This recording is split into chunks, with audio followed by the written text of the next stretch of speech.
हे welcome guys. और आज मैं बात करने वाला हूँ आपसे बहुत ऐसे छोटे छोटे फ्रेजेस जो बहुत ज़्यादा इंपॉर्टेंट हैं, यूजफुल हैं और आपके डेली कॉन्वर्सेशन के लिए बहुत ज़्यादा लाभदायक हैं। सो ये वीडियो बहुत ज़्यादा इंटरेस्टिंग, इंपॉर्टेंट और बहुत ज़्यादा यूजफुल होने वाला है आपके डेली कॉन्वर्सेशन के लिए। सो पहला हमारे पास क्या है, आई एम बीट मतलब होता है मैं बहुत थक गया हूँ। जैसे कि आप बोलते हैं आई एम टायर्ड, तो टायर्ड तो बहुत ज़्यादा पुराना हो गया है, तो आई एम बीट आप बोल सकते हैं, या आप बोल सकते हैं आई एम एग्जॉस्टेड।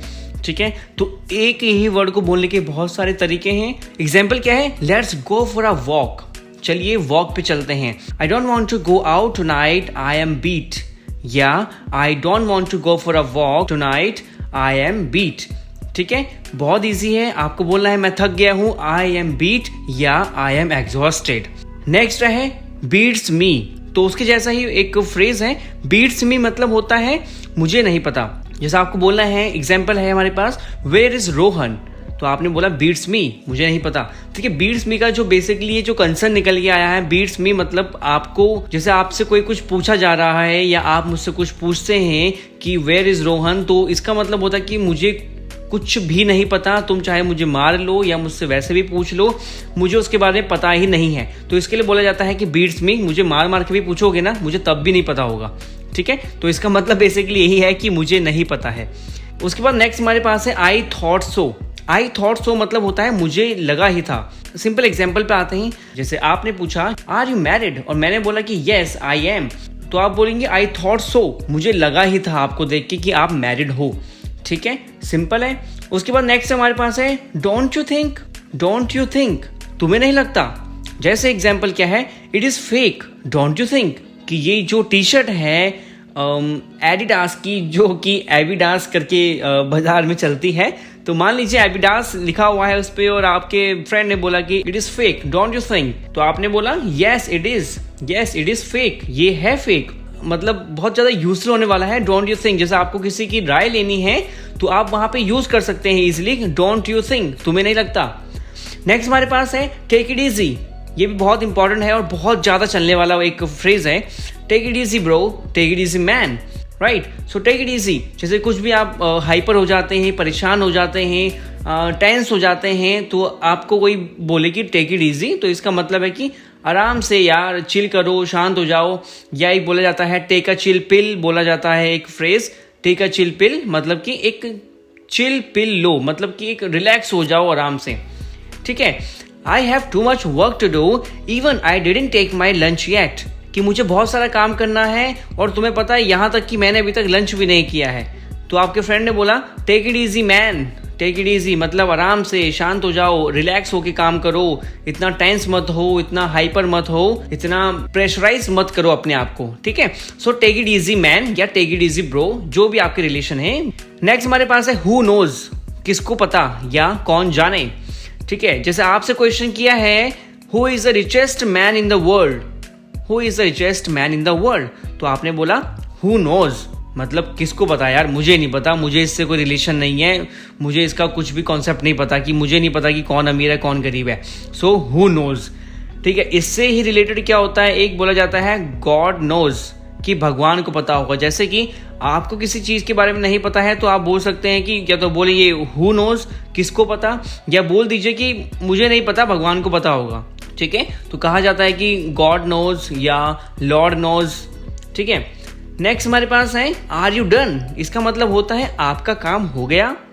जैसे कि आप कुछ काम कर रहे थे, आपके फ्रेंड ने बोला कि आर यू डन, या आर यू डन को दूसरे सेंटेंस में बोला जाता है हैव यू डन, कि क्या आपका हो गया या क्या आपने कर लिया।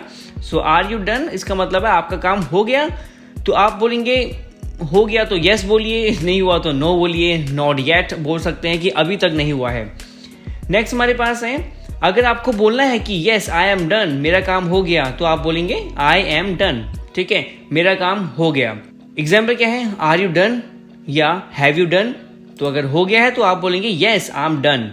ठीक है, मेरा हो गया।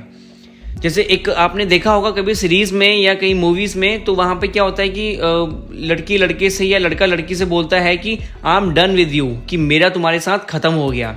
ठीक है, मेरा तुम्हारे साथ अब खत्म हो गया, I am done with you, तो वहां भी ये बहुत ज्यादा सुनने को मिलता है। नेक्स्ट हमारे पास है हु केयर्स। हु केयर्स मतलब होता है किसको परवाह है, ठीक है, मुझे परवाह नहीं है या किसको परवाह है।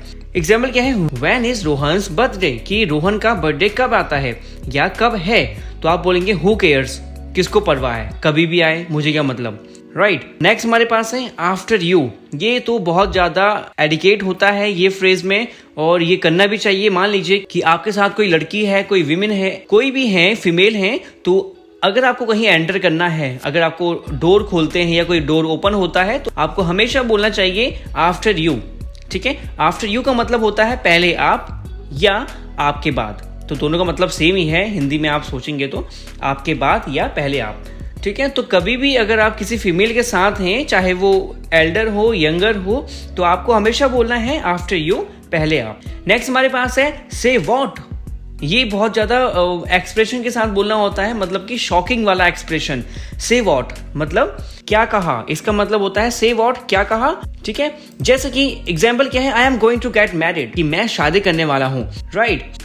I am going to get married को आप एडवांस में बोल सकते हैं I am going to tie the knot, कि जो नोट बनता है, मतलब आपने देखा होगा जब फेरे लगते हैं तो वहाँ पे नोट बनता है, एक मतलब गांठ बनती है दूल्हा और दुल्हन के बीच, तो उसको एडवांस में बोला जाता है I am going to tie the knot, कि मैं शादी करने वाला हूँ या मैं नोट जो है, मतलब नोट जो गांठ होती है वो बांधने वाला हूँ, तो उसको एडवांस में बोला जाता है कि I am gonna tie the note.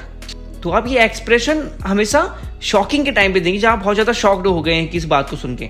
Next हमारे पास है सो वॉट। जैसे कि किसी ने आपसे बोला you know my salary is 50,000 rupees, तो आपने बोला सो वॉट, 50,000 है, 50 लाख थोड़ी तेरी सैलरी है जो मैं चौंक जाऊंगा, राइट। सो आप बोलेंगे सो वॉट, मतलब कि तो क्या हो गया। नेक्स्ट है व्हाट फॉर, किसके लिए। एग्जाम्पल क्या है, I want to go to Delhi या I want go to Delhi, तो आपने बोला कि व्हाट फॉर, किसके लिए जाना है, राइट। नेक्स्ट है कम व्हाट मे। ये बहुत ज्यादा एक डेडिकेटेड फ्रेज है, कम व्हाट मे, चाहे कुछ भी हो जाए।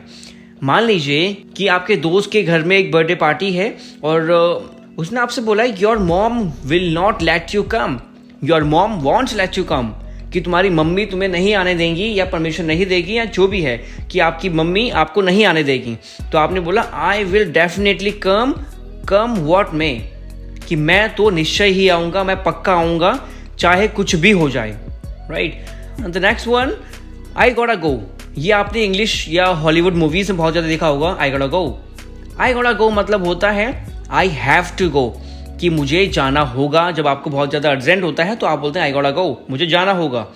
एग्जाम्पल है वेयर आर यू गोइंग, तो आपने बोला आई गॉटा गो, डैड मस्ट बी वेटिंग, कि मुझे जाना होगा, मेरे पिताजी वेट कर रहे होंगे या मेरे पिताजी अवश्य मेरा इंतजार कर रहे होंगे। नेक्स्ट हमारे पास है गॉट इट। गॉट इट एक इंग्लिश में सबसे ज़्यादा यूज होने वाला फ्रेज है, क्योंकि ये पूछने के लिए भी यूज किया जाता है और ये बताने के लिए भी यूज किया जाता है। जैसे मान लीजिए मैंने आपसे पूछा got it, you got it, तुम समझ गए, तो ये क्वेश्चन हो गया। आपने बोला यस आई गॉट इट, तो ये आंसर हो गया। तो ये क्वेश्चन और आंसर दोनों में इसका यूज किया जाता है, बहुत इंपॉर्टेंट है और सबसे ज्यादा इंग्लिश में आई थिंक कि सबसे ज्यादा इससे ज्यादा बोलने वाला कुछ भी वर्ड या फ्रेज नहीं होगा। एग्जाम्पल क्या है, buckle the seat before starting the engine, got it. Buckle the seat, देखिए जो सीट बेल्ट होती है उसको बांधने को, सीट बेल्ट बांधने को इंग्लिश में बोला जाता है बकल द सीट। गाड़ी का इंजन स्टार्ट करने से पहले सीट बेल्ट जरूर बांध लें। तो ये किसी ने आपको बताया है और पूछा है कि समझ गए, आपने बोला ओके गॉट इट।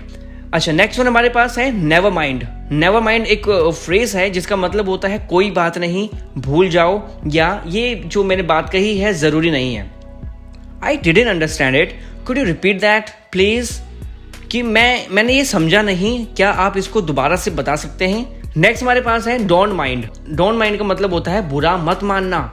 आपने बहुत जगह देखा होगा यार प्लीज डोंट माइंड, या बोलते हैं यार प्लीज माइंड मत करना, ठीक है। तो उसका मतलब होता है माइंड मत करना मतलब बुरा मत मानना, तो इंग्लिश में प्रॉपर होता है डोंट माइंड। एग्जाम्पल क्या है, I don't mind washing the dishes tonight. इसका मतलब क्या है कि आई डोंट माइंड मतलब मुझे बुरा नहीं लगेगा, वॉशिंग द डिशेस कि बर्तन धोने के लिए आज की रात, मतलब मैं आज की रात बर्तन धोने के लिए मुझे बुरा नहीं लगेगा, मैं बर्तन धो सकता हूँ। I don't mind washing the dishes tonight. दूसरा एग्जाम्पल क्या है, do you mind if I से something. Do you mind if I से समथिंग, कि तुम्हें बुरा तो नहीं लगेगा अगर मैं कुछ कहूँ, ठीक है। और जैसे इमेज में आप देख सकते हैं don't mind if I do, मतलब कि ये कुछ उपद्र करने की सोच रहा होगा या कुछ बदतमीजी करने की सोच रहा होगा, तो इसने पहले ही बोला डोंट माइंड, बुरा मत मानना, इफ़ आई डू, अगर मैं करता हूँ, don't mind if I do. Next है the last one, don't bother me. Don't bother me, bother मतलब होता है डिस्टर्ब ना करना। मतलब आपने ये तो डेफिनेटली देखा ही होगा, आपने कहीं ना कहीं पढ़ा भी होगा, देखा भी होगा मूवी सीरीज में कि सॉरी टू बॉदर यू, कि आपको परेशान करने के लिए माफ़ी चाहता हूँ, sorry to bother you. Example क्या है, I have an urgent appointment, please don't bother me, कि मेरे पास एक अर्जेंट अपॉइंटमेंट है, एक मीटिंग है, अपॉइंटमेंट है, कुछ भी समझ सकते हैं। Please don't bother me, please कृपया करके मुझे परेशान मत कीजिएगा या ना करें, ठीक है। तो आपने बोला okay sure, I won't bother you, जी I will not bother you, मैं तुम्हें परेशान नहीं करूंगा, ठीक है। सो गाइज ये तो थे हमारे पास 20 ऐसे फ्रेजेज जो बहुत ज़्यादा इंपॉर्टेंट है आपके डेली लाइफ के लिए या डेली कॉन्वर्सेशन के लिए। अगर आपको ऐसे ही इसका पार्ट 2 चाहिए या आपको और ऐसे ही बहुत सारे फ्रेजेज चाहिए, so please type yes in the comment box and very soon I will make the another video for this particular topic, right? So see you soon in the next video. Till then, bye bye, take care, keep learning.